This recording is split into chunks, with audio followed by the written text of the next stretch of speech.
देवरिया मेरे लचाले आवारी दुपहिया समधि के दीदी भागी गईली।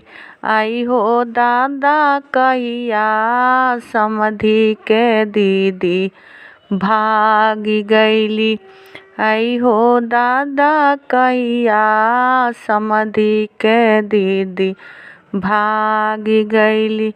गाँव गाँव में शोर भइल अवरी बजरिया। आई हो समधि के दीदी भागी गईली। ना जाने कहिया समधि के दीदी भागी गईली। गाँव गाँव में शोर भइल अवरी बजरिया। आई हो दादा भागी गईली। समधि के दीदी कहिया आई हो दादा भागी गईली। थाना जो है पुलिस जो है और जो है सिपहिया समधि के दीदी भागी गईली। आई हो दादा कहिया समधि के दीदी भागी गईली। देवरिया मेरे लचले अवारी दुपहिया भासुर के दीदी भागी गईली। आई हो दादा कहिया भासुर के दीदी भागी गईली।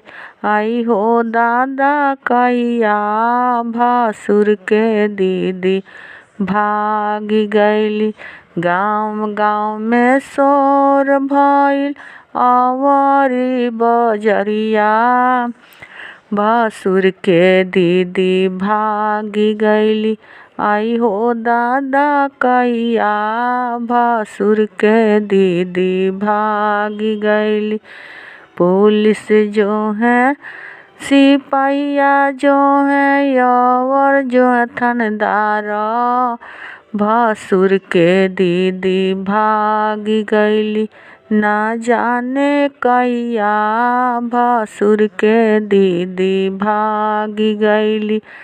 माड़ावा में समधि रोवे मुड़िया पटक के बहिनिया हमरे भागी गईली।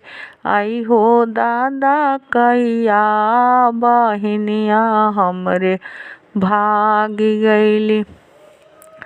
माड़ावा में भसुर पटके आपन मुड़िया बहिनिया हमरे भागी गईली। आई हो दादा कहिया बहिनिया हमरे भागी गईली। आई हो दादा कहिया बहिनिया हमरे भागी गईली। पुलिस जोले दरोगा जोले औरी जोले सिपहिया बहिनिया कतहु न मिलली। बहिनिया हमरे भागी गईली। आई हो दादा कहिया बहिनिया हमरे भागी गईली। हमारो कौन पापा जो है उनके बहिनिया हजमा के लगवा मिल गईली। आई हो दादा बहिनिया हजमा के लगे मिल गईली। हमारो कौन भैया जो है उनके बहिनिया उनके मिल गई। मड़वारिया दो कनिया बहिनिया उनके मिल गई। मड़वरिया से झड़िया बहिनिया उनके मिल गईली।